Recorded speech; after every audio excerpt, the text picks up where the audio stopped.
and we're going to make a mussel dish in the Sicilian style. So I'm going to make a believer out of all of those people who say, I do not like mussels. It's a texture thing. So what are we going to do? Well, first of all, we want to cook our mussels. So you want to make sure when you buy them, they are closed, tighter than a drum. If they are open and there are any cracks in those mussels, you want to get rid of those. Those are bad. So start in a large saute pan, and we're going to put the mussels right in the pan. They're all cleaned.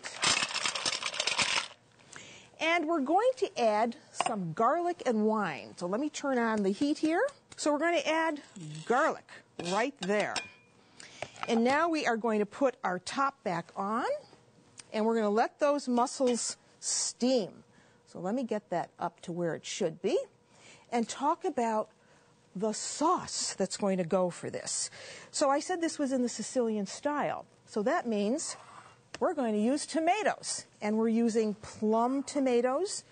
We often refer to these as San Marzano. San Marzano simply means it's a type of plum tomato, and the best plum tomatoes grow in the south of Italy.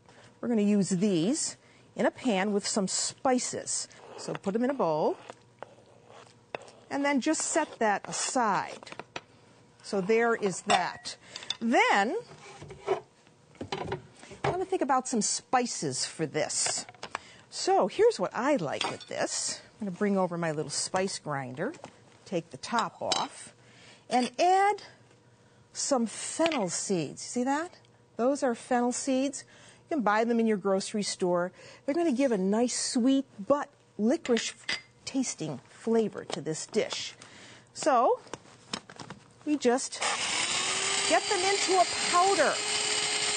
If you didn't have a little gadget like this, you could probably try doing this in your food processor, but I don't think it would work very well. Or you could just leave them whole, but I like it in a powder. So let's see where we are. Okay, that looks good. And we have some oregano that we're going to use for this. So, wow, that smells really good. So I'm going to put that back into a little dish. See how fast that was? And we're going to add that to our clam. So we have the fennel, we have oregano, and we need some lemon juice. So let's cut up a couple lemons. First, lemon. Here's our second one. We're all set. Okay, so we have the lemon juice. So now we have to check and see where we are with the mussels. Let's take a look. They are ready. Beautiful. Now remember, I told you, if some of them do not open, you don't use them. So now we want to strain these. So, a bowl. I like to put cheesecloth in there just to catch any kind of little bits of dirt or sand that are residual. So you pour all of that right into the cheesecloth lined bowl. Save the pan because you're going to be using that. So you let those drain, and you want that liquid. That liquid's going to be part of the flavor.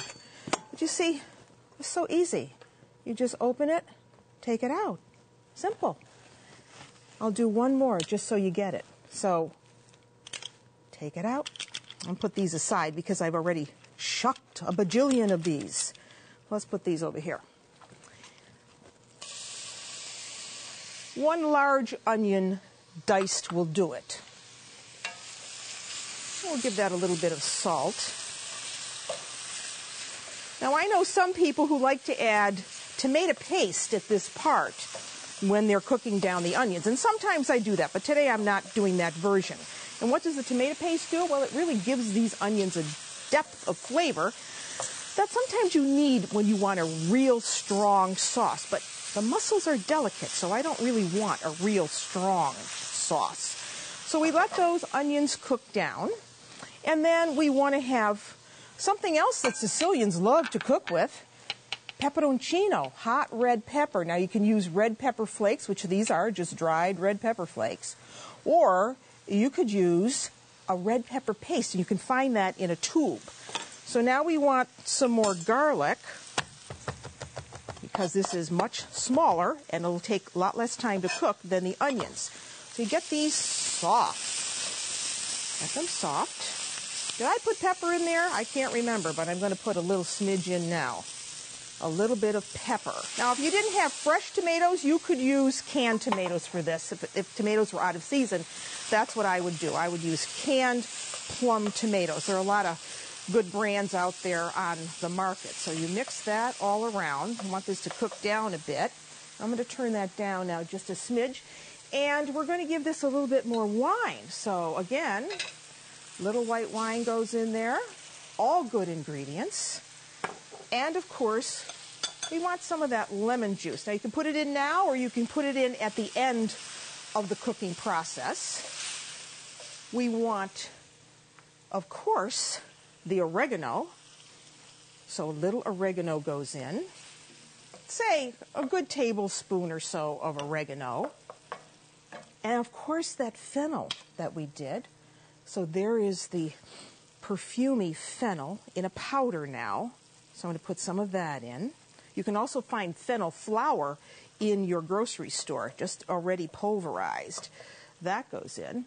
And then we need clam juice. The juice that we have here goes in. It's pretty clean, I can tell. So that all goes in.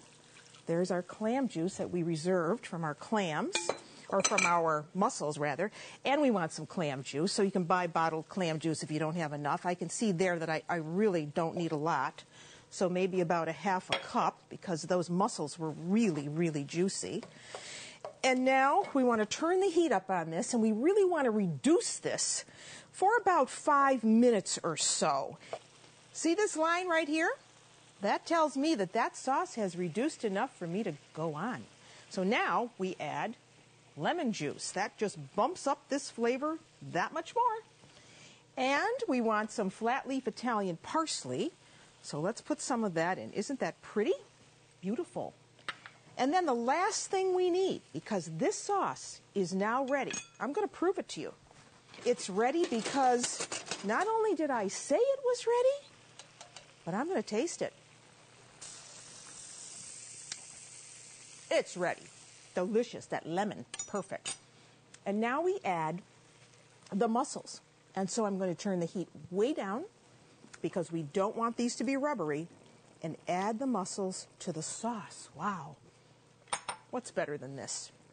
All you non-believers out there. So now we've added the mussels. We just heat them through. And let me show you how this goes together. So, you want to serve this in a soup bowl. There's a beautiful soup bowl. And in the base, we're going to put 2 fried pieces of bread that we did in olive oil. I rubbed the tops with a little bit of garlic, just to give that a little extra flavor too. And now, you simply take some of this beautiful, delicious mussel stew. Oh, I don't know how anyone could not love mussels after this. Look at this. Gorgeous, if I have to say so myself. Get a little bit more there. And then over the top, I just add a couple of those beautiful mussels that I started with as a little garnish. Right there. It doesn't want to stay. There we go. So, isn't that beautiful? Kotze, a mussel stew to die for.